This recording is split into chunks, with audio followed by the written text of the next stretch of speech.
Сағатына 15 мың теңге алатын репетитор болыңыз. Ол үшін келесі 5 қадамды орындауыңыз керек. Бірінші, Booking.kz сайтына тіркеліңіз. Екінші, өзіңіз жайлы ақпаратты нақты сататындай етіп жазыңыз.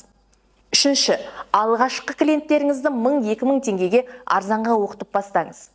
Және де төртінші, сол клиенттерден отзыв алғаннан кейін өзіңіздің бағаңызды жоғарлатып қойыңыз, яғни 15 мың теңге деп.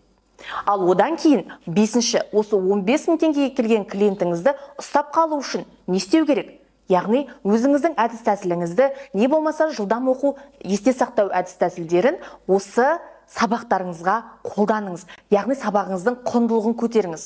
Осы әдіс арқылы тіпті студент кезінде айына қосымша 180 мың теңгені аптасына 3 рет сабақ беріп тауып отырғанмын.